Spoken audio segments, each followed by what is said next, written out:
네, 앞서 영상을 보신 것과 같이 이제 돌아오는 금요일부터 주일까지 우리 젊은이 교회 영성 수련회를 또 갖게 됩니다. 우리 수양관이죠. 정동 수양관. 수양관에서 우리 수련회를 갖게 되는데 여러분들 많이 신청해 주셔요. 오늘까지입니다. 오늘까지 신청하시고 참여해 주시기를 바랍니다. 기도의 사람입니다. 주제가. 그래서 이번에는 기도의 포커스를 맞추고 기도에 대해서 또 이야기 나누고 실제로 기도 많이 하는 그런 수련회의 시간을 가지려고 합니다. 기도를 통해서 하나님과 더욱더 친밀해지고 기도를 통해서 내 안에 계신 주님을 만나는 그런 수련회의 시간이 되길 바라요. 교회 오래 다닌 사람들, 특별히 정동교회에서 자라고 성장한 친구들은 정동수양관 맨날 가고 프로그램 비슷하죠. 그래서 별로 그렇게 큰 흥미를 못 느낄 수도 있는데 여기 토박이들이 또 많이 가줘야 돼요. 그래서 교회를 위해서 또 여러분들이 기도를 많이 해주셔야 됩니다. 특별히 또 나눔 공동체 직장 끝나고 다 오세요. 직장 끝나고 다 오셔서 같이 또 수련회 자리에 임하시기를 바랍니다. 우리가 모두가 하나 되어서 1년치 기도 다 하고 옵시다. 여러분 평소에 기도하지 못하는 분들 이번 2박 3일 동안 하나님 몰아서 할게요. 1년치 기도입니다. 딱 우리 기도하고 오는 거예요. 그래서 이번 수련회도 우리 믿음의 생활 가운데 특별히 청년회 때의 기억에 남는 그런 수련회의 자리가 되길 바라고 또 좋은 만남이 있길 바랍니다. 항상 기도합니다. 선교를 가건 수련회를 가건 뭐 국내 봉사를 가건 커플들 생기기 위해서 이번 수련회는 기도를 통해서 또 커플이 또 많이 생겼으면 좋겠어요. 수련회 커플 일명 그랬으면 좋겠습니다. 저보다 여러분이 믿음이 없는 것 같아요. 저는 진짜 진심으로 기도합니다. 진심으로 원해요. 그래서 이번 수련회가 여러분 인생에 또 다시 한번 터닝 포인트가 되는 그런 수련회가 되기를 바라고요. 오늘 꼭 신청하십시오. 신청하셔야 됩니다.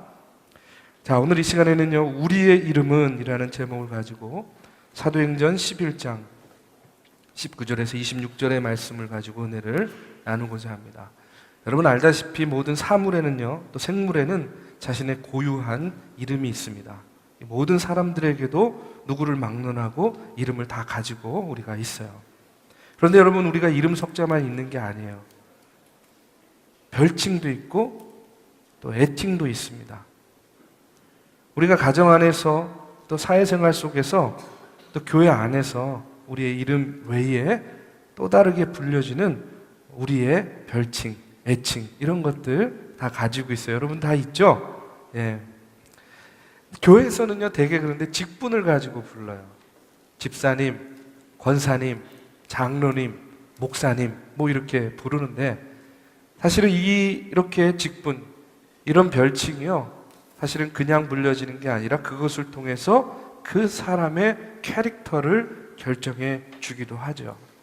저에게 목사님 이렇게 그냥 이름만 부르는 것이 아니라 여러분들이 스스로 가지고 있는 목사에 대한 생각이 있잖아요. 그런 것들을 통해서 또 저를 보게 되는 거예요. 우리 감리교 같은 경우도 마찬가지입니다. 이 감리교도 이런 별칭에서 시작된 그런 조직이라고 이야기할 수 있어요. 우리 감리교 창시자인 존 웨슬리가 바로 옥스퍼드에서 수학을 할 때 동료들하고요 열심히 모여서 아주 그 성경 공부도 하고 기도의 모임도 갖게 됩니다. 아주 경건 생활에 힘썼어요. 주변에서 이들의 모습을 보고 이야기하는 거예요. 야, 쟤네들은 시마다 때마다 정확한 시간에 모여서 또 기도하고 말씀 나누고 아유 저 규칙쟁이들 이렇게 별명을 붙여줬어요. 근데 그 메소디스트라는 이 뜻이요 바로 규칙쟁이라는 그런 뜻을 가지고 있는 것이거든요. 너무나도 규칙적이어가지고 비아냥거리면서 아유 저 규칙쟁이들, 아유 저 메소디스트들 봐라 이렇게 별칭을 붙여준 것이 오늘날 우리 감리교회 어원이 됐다라는 그런 이야기입니다. 여러분, 예수를 믿는 사람들에게도요, 그런데 이와 같이 고유한 별명이 있어요. 별칭이 있습니다. 그게 뭡니까? 세상에서 예수 믿는 우리들을 향해서 뭐라고 불러요? 크리스찬이라고 그러죠. 그리스도인이라고 부릅니다. 요즘에 인터넷에 보니까 너무나 다른 이름으로 많이 불러줘요. 요즘에는요, 개독교라고 많이 부르더라고요. 예? 예수 믿는 사람들 싫어하는 안티크리스찬들 많잖아요. 근데 우리에게는 너무나 귀한 이름이 따로 있어요. 그게 뭡니까? 크리스찬. 그리스도인이라는 그런 또 다른 이름을 우리 모두는 갖고 있는 겁니다. 그런데 오늘 본문에 보면요, 이 그리스도인이라는 명칭이 사용된 곳이 안디옥이라는 곳이었어요. 그리고 이 그리스도인이라는 이 별칭은요, 자기가 자기 스스로에게 붙여진 별칭이 아니었어요. 다른 사람들이 믿는 사람들을 향해서 지어진 그런 별칭이었습니다. 믿지 않는 사람들이, 예수를 핍박하던 사람들이, 예수님을 주님으로 고백하는 믿음의 사람들을 박해하던 사람들이 예수 믿는 사람들, 초대교인들에게 붙여진 별명이 바로 그리스도인이라는 그런 별명이에요. 그렇다면 왜 믿음의 사람들을 두고 믿지 않는 사람들이 그리스도인이라고 불렀을까? 또 이 그리스도인이라는 명칭, 이 별칭은 우리에게 어떤 도전을 주는가? 이와 같은 질문을 안고 오늘 본문을 통해서 함께 은혜를 나눠보고자 합니다. 여러분, 그리스도인이라는 말 속에는요, 어떤 의미가 포함이 되어 있냐면, 그리스도인이라는 말 속에는 고난을 받는 사람을 의미하는 그런 의미가 있어요. 그리스도인은 뭐냐? 고난받는 사람이란 이야기예요. 저와 여러분은 어떤 사람이냐? 고난받는 사람이라는 그런 의미입니다. 오늘 본문 19절 말씀 한번 같이 읽어볼까요? 오늘 본문 19절의 말씀입니다. 우리 함께 같이 봉독하겠습니다. 아직 영상이 안 나왔나요? 나왔어요? 예. 자, 시작. 그때에 스데반의 일로 일어난 환란으로 말미암아 흩어진 자들이 베니게와 구브로와 안디옥까지 이르러, 이렇게 나와 있어요. 여러분, 우리가 잘 알다시피 우리 스데반 집사님이 돌에 맞아서 순교를 하게 됩니다. 근데 그 순교 이후에 모진 박해가 시작이 돼요. 박해가 시작된 상황을 잠깐 설명을 드리면, 그때는 이런 시대였어요. 어떤 시대였냐면 유럽과 아시아를 로마 제국이 지배를 하고 있었습니다. 그런데 그들이요, 그와 같은 지배의 야욕을 멈추지 않아요. 그러면서 세계를 향해서 계속해서 전쟁을 통해서 나라를 확장해 나갑니다. 팍스 로마나, 모든 길은 로마로 통한다 라고 이렇게 외치면서 그들이요, 계속해서 자신들의 야망을 펼쳐나가게 돼요. 정복하는 백성들마다, 나라마다 그들이 요구한 게 있어요. 그건 뭐냐면 로마 황제 큐리오스를요, 주님으로 고백하도록 또 이렇게 강요를 합니다. 로마 황제를 뭘로 부르라고요? 주님. 주님으로 부르도록 명령을 하는 거예요.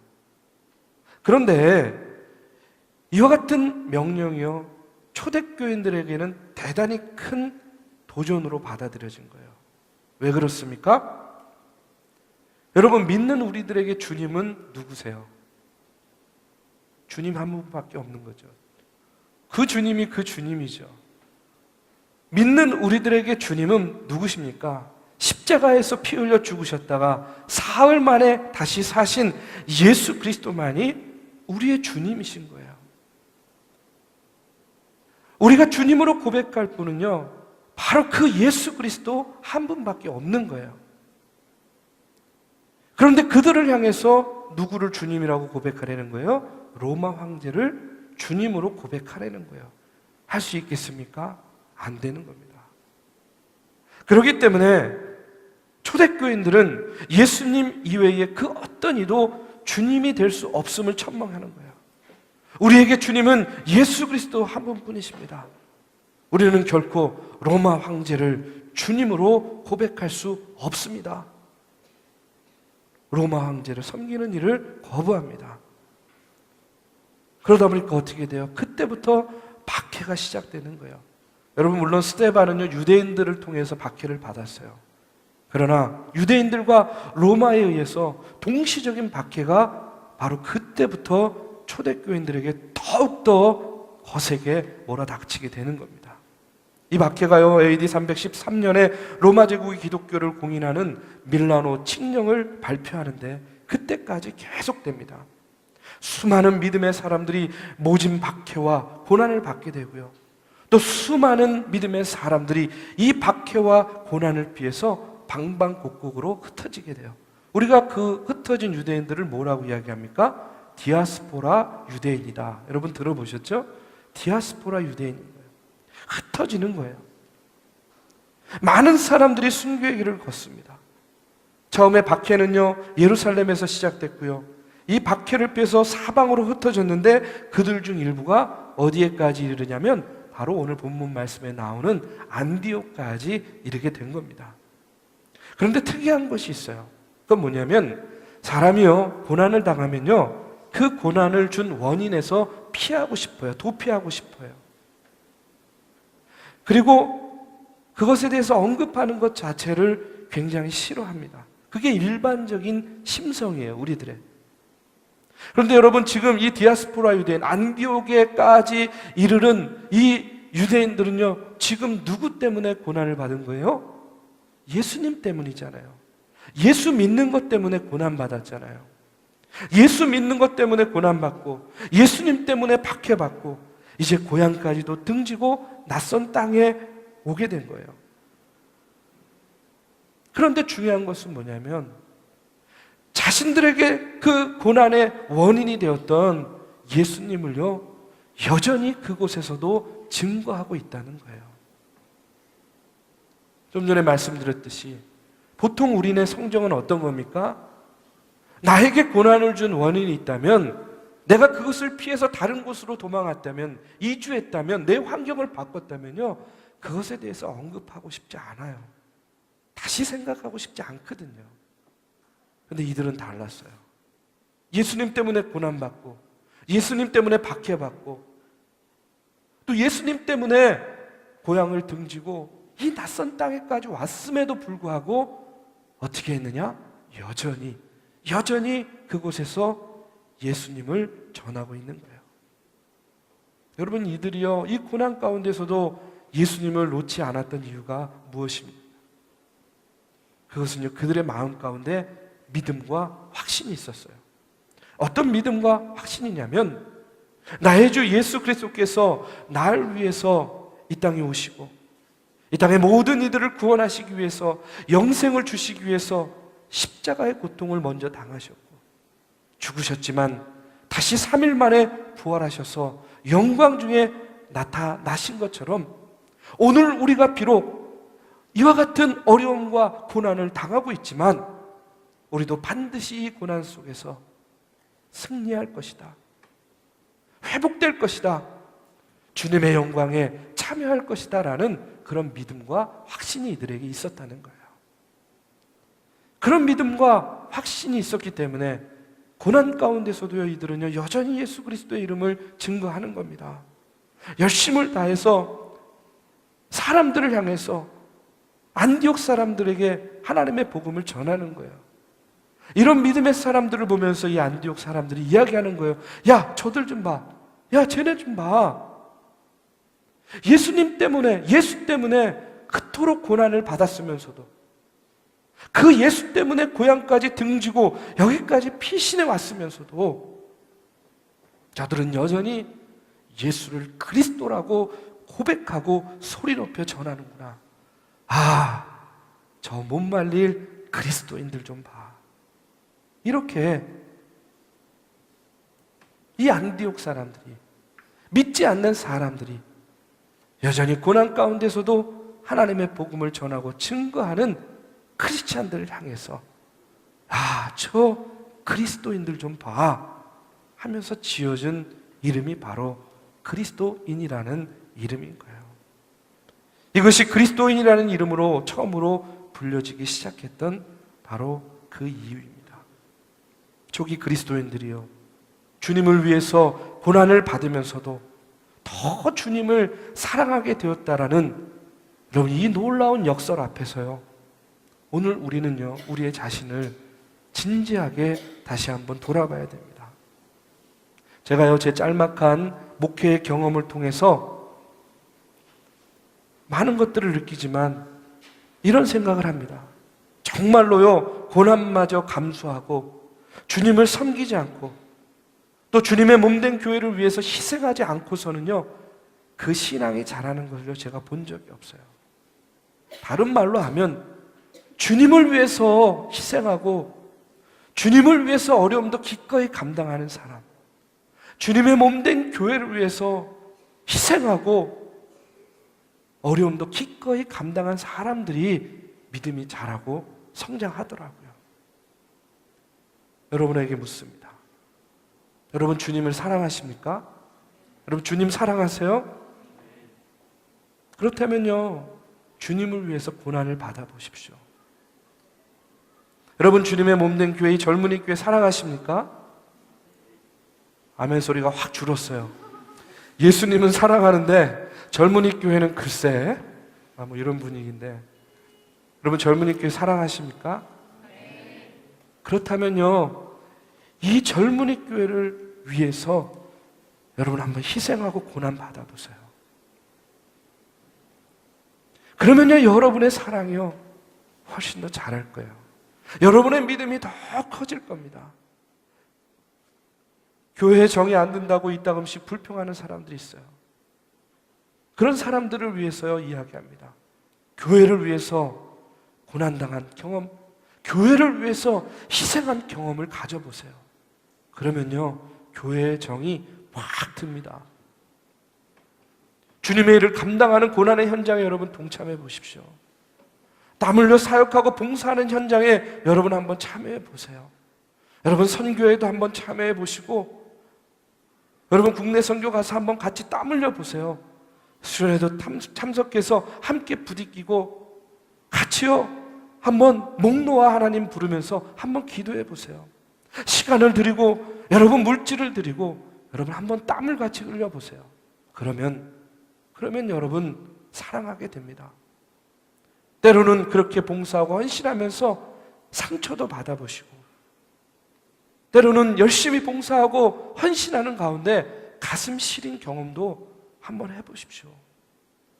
그러면 오히려 그것이요 더 사랑하게 만드는 그런 경험이 되는 거예요.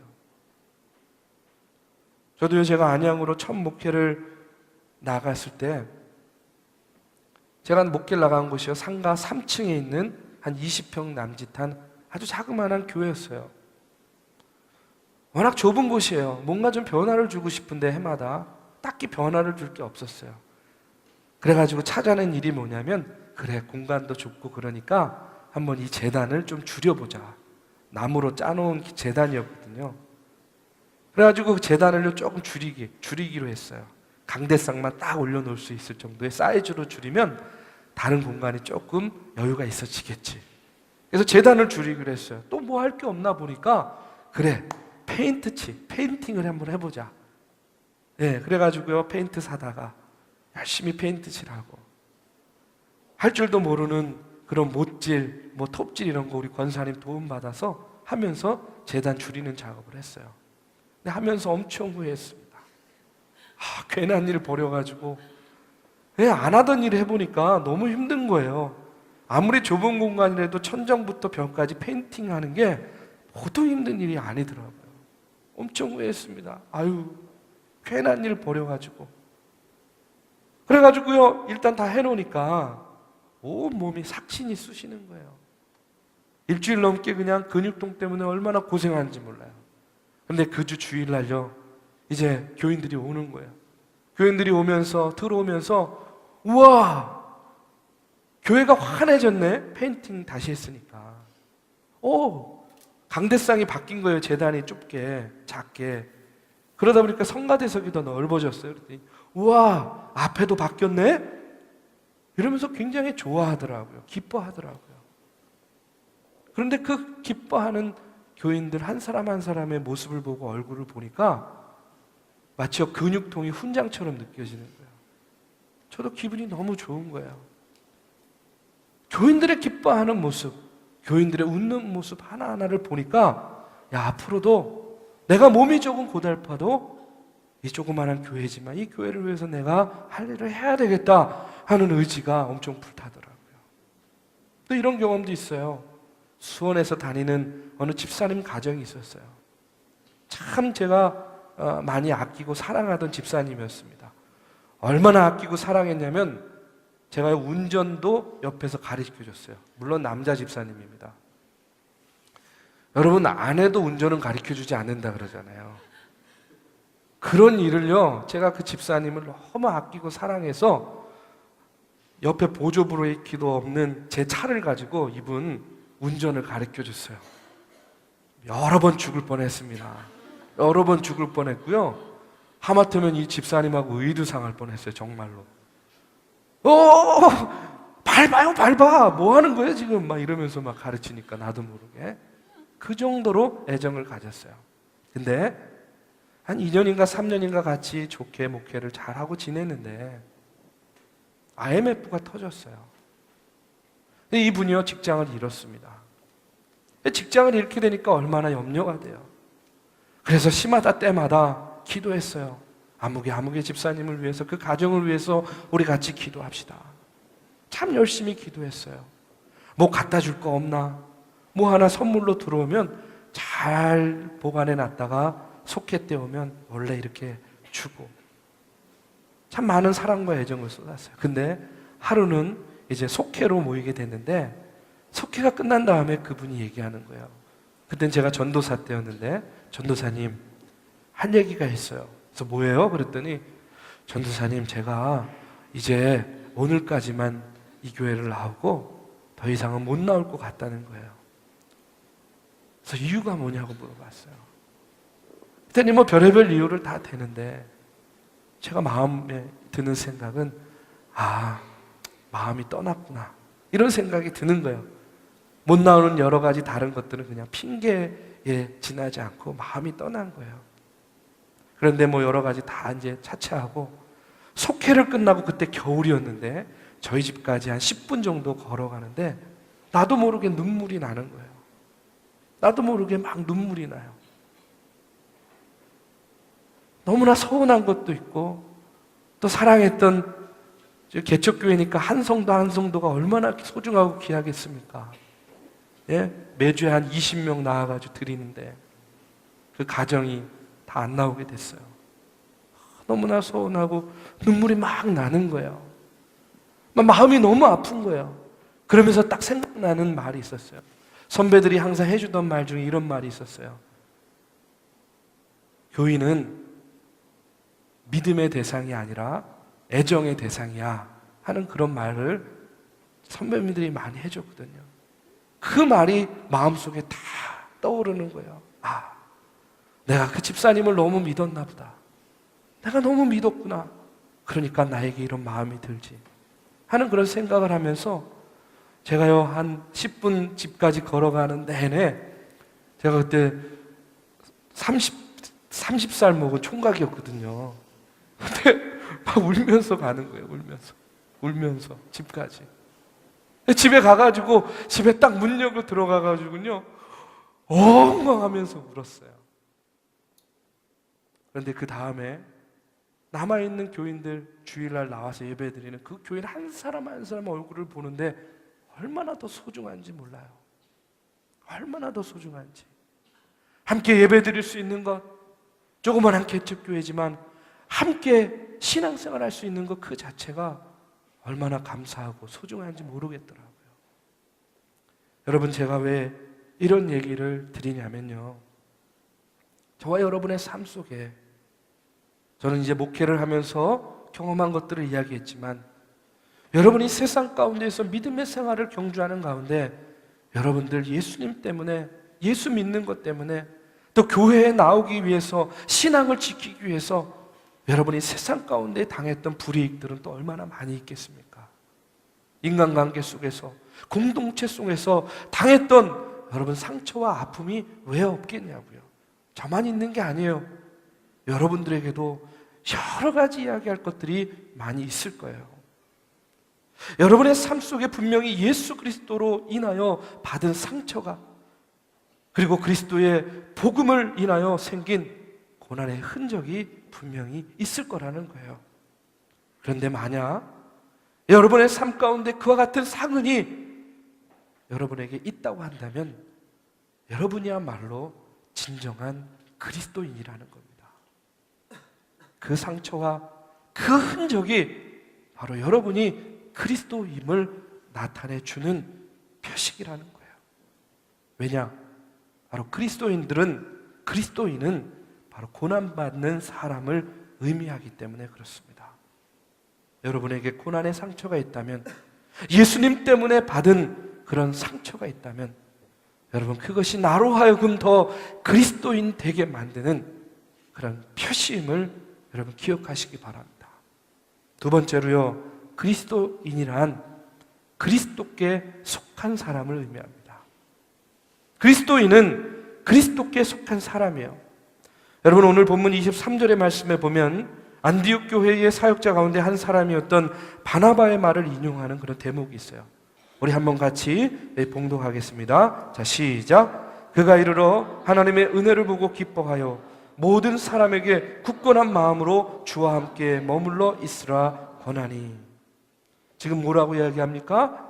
주와 함께 머물러 있으라. 주와 함께 머물러 있으라. 바나바는요, 믿음의 사람들에게 권면합니다. 뭐라고 합니까? 주와 함께 머물러 있으라. 결국 이 말의 뜻이 무엇이죠? 말 그대로 그리스도인이란 주님께 속한 사람, 주님과 뗄래야 뗄 수 없는 그런 사람을 의미하는 거예요. 마치 감나무와 감의 관계처럼, 포도나무와 포도 열매의 관계처럼요. 그런데 여러분, 나무에 달린 열매는 그 나무의 이름값을 해야 되잖아요. 그렇죠? 감나무에 감이 달리지 않고 만약에 호박이 달렸다고 한번 생각해 보세요. 생각만으로도 웃기지 않습니까? 포도나무에 포도 열매가 나와야 되는데 밤이 달렸다고 한번 생각해 보세요. 여러분 생각만으로도 얼마나 우스워요. 여러분 마태복음 7장 16절에서 20절 말씀에 보면 이런 상황을요 이렇게 이야기하고 있어요. 우리 같이 한번 봉독해 보겠습니다. 자, 시작. 그들의 열매로 그들을 알지니 가시나무에서 포도를 또는 엉겅퀴에서 무화과를 따겠느냐. 이와 같이 좋은 나무마다 아름다운 열매를 맺고 못된 나무가 나쁜 열매를 맺나니 좋은 나무가 나쁜 열매를 맺을 수 없고 못된 나무가 아름다운 열매를 맺을 수 없느니라. 아름다운 열매를 맺지 아니하는 나무마다 찍혀 불에 던져지느니라. 이러므로 그들의 열매로 그들을 알리라. 그들의 열매로 그들을 아는 거예요. 나무에 달린 열매는 그 열매의 이름값을 해야 된다는 그런 이야기입니다. 요한복음 15장 5절 말씀에 보면 우리가 잘 아는 그런 말씀이 있어요. 우리 이 말씀도 다시 한번 같이 봉독하겠습니다. 자, 시작. 나는 포도나무요 너희는 가지라. 그가 내 안에 내가 그 안에 거하면 사람이 열매를 많이 맺나니 나를 떠나서는 너희가 아무것도 할 수 없습니다. 예수 그리스도께서 포도나무라면 그리스도인인 우리는 무엇이죠? 포도 열매죠. 그렇죠? 그리스도인에게서 여러분 그리스도의 모습이 나타나야 되는 거예요. 나무와 열매의 관계처럼 그리스도인에게서 그리스도의 향기가 나타나야 되는 거예요. 그리스도인에게서 그리스도라는 이름에 합당한 열매가 맺어져야 되는 거예요. 나무와 열매의 관계라면. 그런데 여러분 우리의 삶은 지금 어떻습니까? 오늘 우리의 모습을 좀 돌아보자고요. 정말 안타까운 게 뭔지 아십니까? 예수 믿는 사람들이 세상 사람들에게 보여줄 수 있는 것이 너무 적어 보여요. 예수 믿는 우리들이 세상 사람들에게 뭘 보여주겠습니까? 여러분 술 안 마시고 담배 안 피고 일요일에 교회 가는 것, 여러분 그 외에 우리가 무엇을 보여줄 수 있겠어요? 술 안 마시고 담배 안 피고 일요일에는 교회 가는 것 외에 세상 사람들에게 우리가 예수 믿는 증거로 보여줄 수 있는 것이 별로 없는 것이 너무나 안타까워요. 예수 믿는 증거로 식사 시간에 기도하는 것, 네, 이 정도 보여줄 수는 있겠죠. 그러나 그 외에 우리의 삶의 모습에서 우리가 무엇을 보여주고 있습니까? 예수 믿기 때문에 우리가 거짓말 안 하고, 예수 믿기 때문에 남 흉 안 보고, 예수 믿기 때문에 뇌물 안 받고, 예수 믿기 때문에 질서 잘 지키고, 예수 믿기 때문에 남 속이지 않고, 예수 믿기 때문에 양보 잘하고, 예수 믿기 때문에 인심 후하고, 예수 믿기 때문에 너그럽고 융통성 있고 손에 좀 더 보고 따뜻하고 부드럽고, 여러분 뭐 이래야 되는 거 아니냐고요. 여러분 그렇지 않습니까? 그런데 예수 믿는다고 하면서 오히려 세상 사람들보다 더욱더 고약한 그런 사람들 얼마나 많아요. 고약해지는 사람들 얼마나 많냐고요.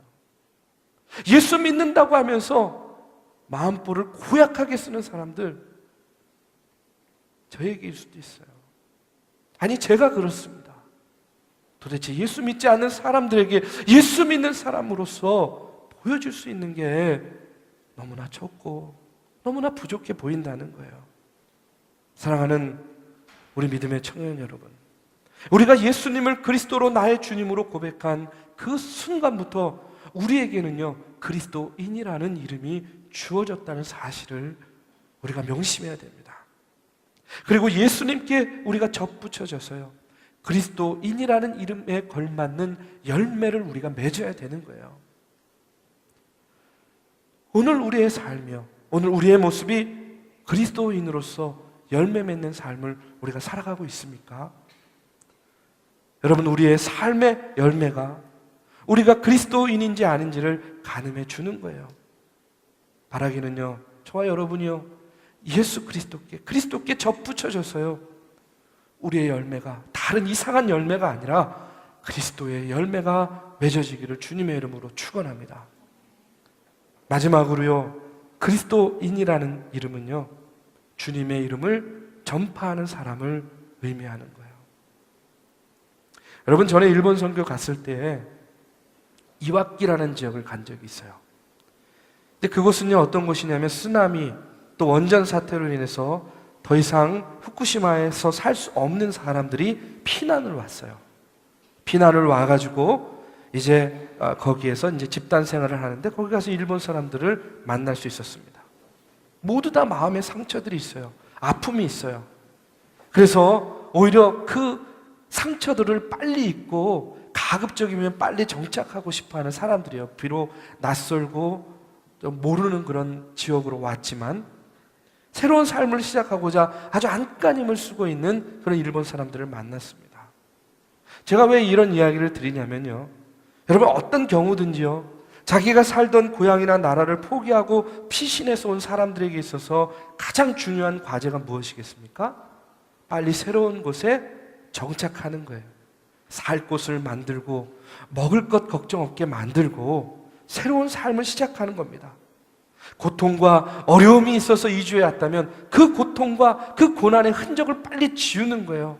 빨리 없애려고 노력하는 거예요. 그런데 오늘 말씀을 보면 이해가 가지 않는 거예요. 19절에서 20절 말씀을 우리 한번 같이 봉독해 보겠습니다. 자, 19절에서 20절 말씀입니다. 자, 시작. 그때에 스데반의 일로 일어난 환란으로 말미암아 흩어진 자들이 베니게와 구브로와 안디옥까지 이르러 유대인에게만 말씀을 전하는데, 그 중에 구브로와 구레네 몇 사람이 안디옥에 이르러 헬라인에게도 말하여 주 예수를 전파하니 주의 손이 그들과 함께 하심에 수많은 사람들이 믿고 주께 돌아오더라. 앞서도 말씀을 드렸지만 지금 이들이요 고향을 등지고 피난을 왔어요. 무엇 때문에 고난을 당했다고요? 예수 믿는 것 때문에. 저라면요 예수의 옛자도 꺼내지 않았을 것 같아요. 낯설고 어려운 상황 가운데서 어떻게 먹고 살지 이런 걱정이 앞설 것 같아요. 그런데 지금 이들이 뭘 하고 있다고요? 예수를 전파하고 있다는 거예요. 여러분, 누구 말대로 여러분 지금 왜 이러는 겁니까? 이 사람들 지금 뭐 하고 있는 거예요? 이해가 되십니까? 당연히 집 먼저 장만하고 생활의 터전을 잡는 것이 최우선 과제가 돼야 되는데, 그럼에도 불구하고 이들은요 자신의 환난의 원인이 된 그 주님의 이름을, 예수 그리스도의 이름을 붙잡고 그 이름을 전파하는 일을 최우선으로 삼고 있는 거예요. 이런 믿음의 사람들을 향해서 안디옥 사람이 뭐라 그랬다고요? 야, 저 그리스도인들 좀 봐. 저 그리스도인들 좀 봐. 옛날에 예수 믿는 사람들 향해서 우리 보고 뭐라 그랬습니까? 우리나라 사람들이 저 예수쟁이들 좀 봐. 똑같은 거예요. 저 그리스도인들 좀 봐라. 이처럼 그리스도인이라는 말은요, 우리가 아니라 다른 사람들에게 어떤 의미입니까? 예수를 전하는 사람이라는 의미를 갖고 있는 거예요. 예수를 전하는 사람, 전도하는 사람, 그것의 총칭이 바로 그리스도인이라는 이름이에요. 여러분, 보통 우리가 복음을 전파하면요, 믿는 사람들 중에 간혹 이런 생각을 가지고 있는 사람들도 있어요. 아니, 목사님, 쟤는요, 먹고 사는 거 별로 걱정 없으니까 저렇게 할 수 있어요. 근데 나는요, 살기 바쁘고 먹고 사는 일이 너무 힘들어요. 그렇기 때문에 나에게는 그런 여유가 없어요. 전도하는 것, 하나님의 복음을 전하는 것, 선교하는 것, 이런 모든 것들이요, 배부른 사람들이나 할 수 있는 일이다라고요, 일축해버립니다.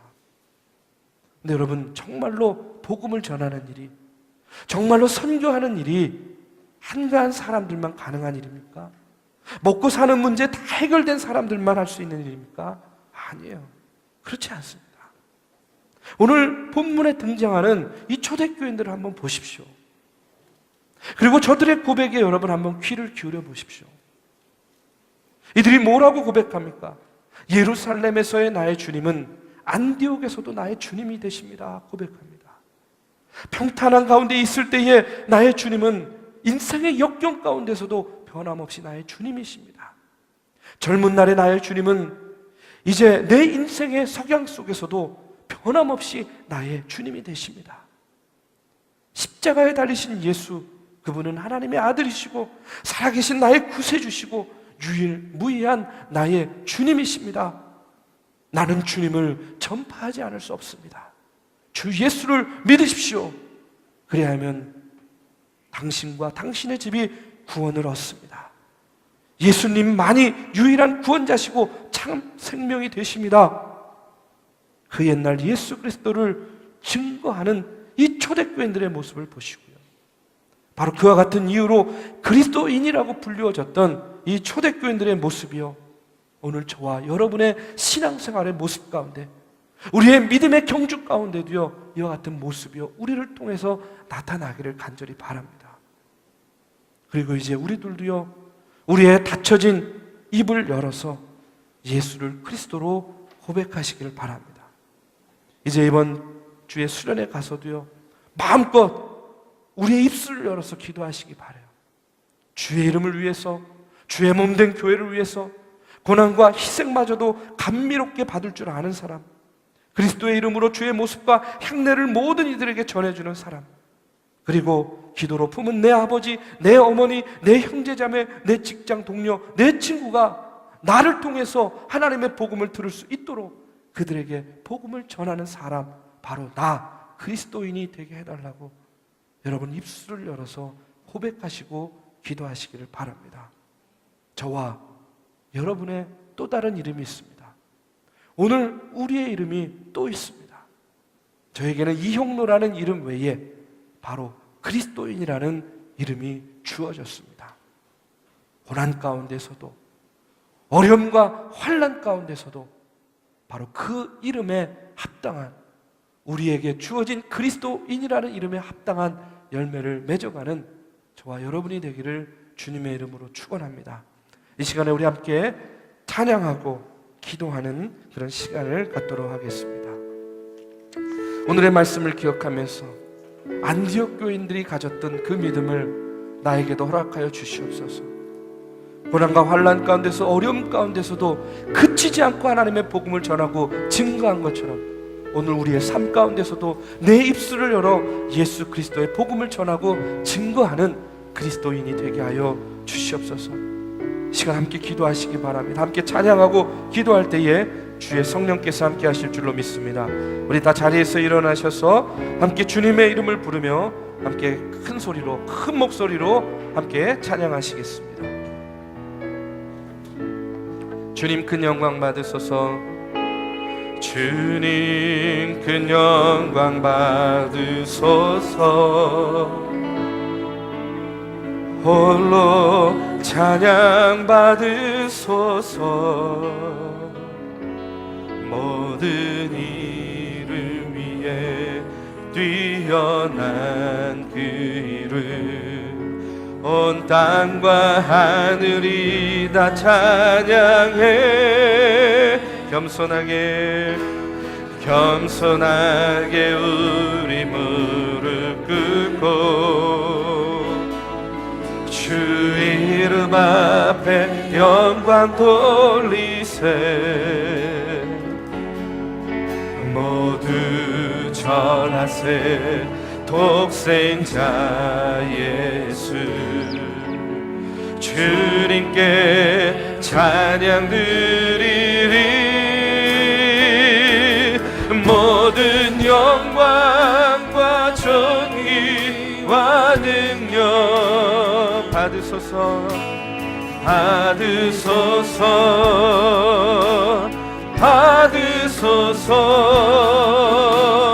영광과 존귀와 능력 받으소서.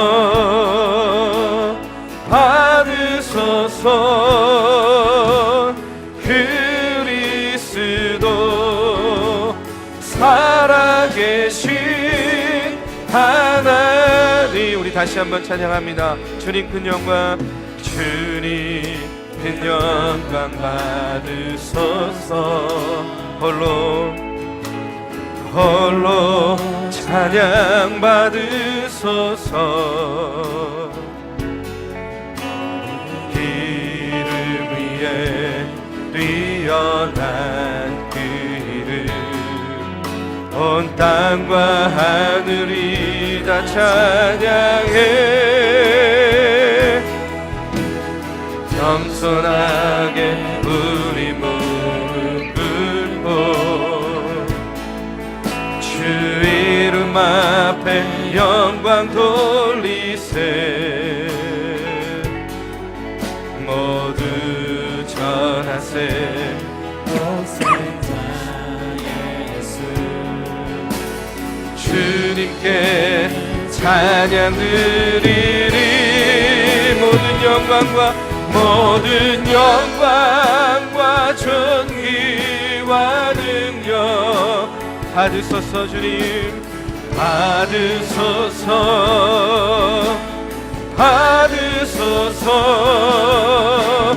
영광과 존귀와 능력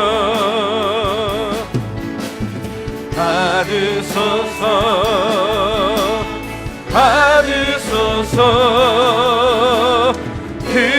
그리스도 살아계신 하나님. 이 시간에 우리 함께 기도합니다. 주님 나에게 주신 이름 그리스도인이라는 이름에 부끄럽지 않은 믿음의 삶을 살게 하여 주시옵소서. 세상 가운데서 크리스천의 향기를 내어 바라게 하여 주시고 그리스도인이라는 그 이름에 합당한 열매를 맺게 하여 주시옵소서. 회개할 것이 너무나도 많이 있습니다. 하나님, 주님의 십자가 앞에 내려놓을 것이 너무나도 많이 있습니다.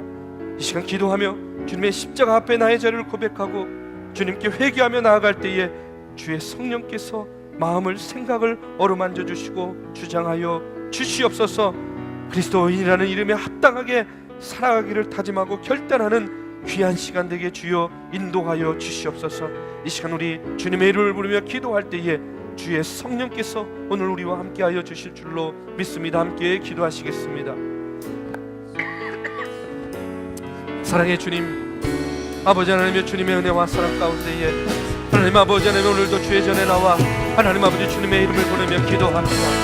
주여 아버지 하나님, 우리의 마음 가운데에 오늘의 말씀을 통하여 찔림이 있게 하여 주시옵소서.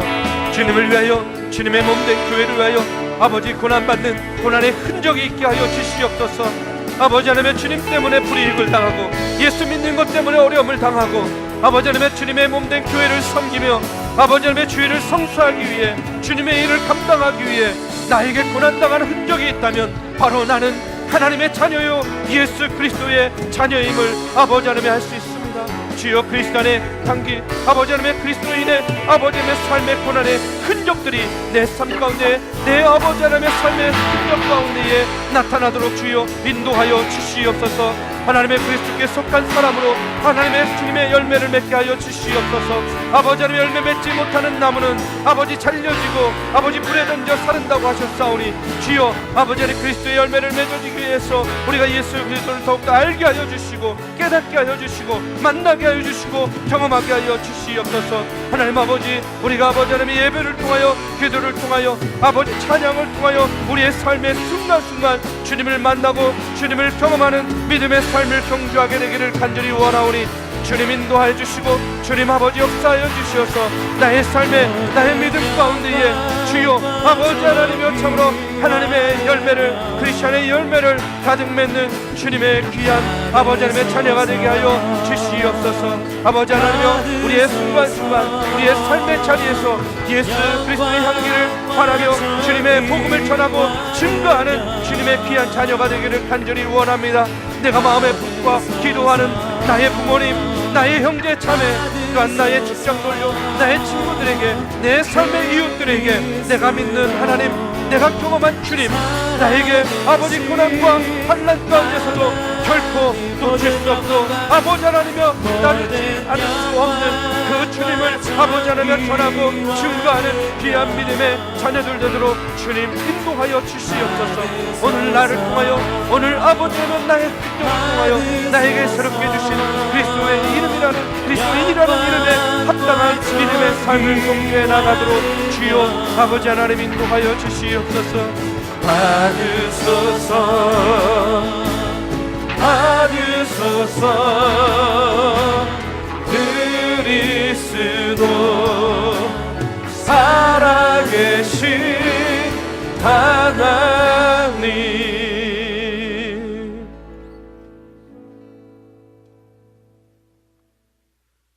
사랑의 주님, 예수 그리스도를 믿는 것으로 인하여 아버지 하나님이여 어려움을 당하고 고난을 당하고 환난에 처할 때가 있습니다.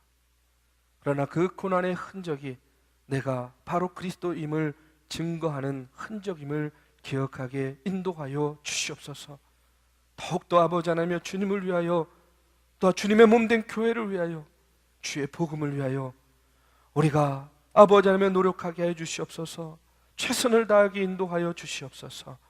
바울의 고백과 같이 아버지 어떠한 것으로도 주님 사랑해서 나를 끊을 수 없노라 고백하는 귀한 믿음의 청년들 되게 인도하여 주시옵소서. 이제는 우리 구주 예수 그리스도의 은혜와 살아계신 하나님의 역사하심과 성령님의 감화, 감동, 교통하심이 오늘도 주의 전에 나와 신령과 진정으로 예배드리며 나에게 주신 또 다른 이름 그리스도인이라는 이름에 합당하게 살아가고 그리스도인이라는 이름에 열매 맺는 삶을 살기를 다짐하며 나아가는 사랑하는 정동의 청년들 머리 위에 이제로부터 영원까지 함께하기를 간절히 축원하옵나이다. 아멘.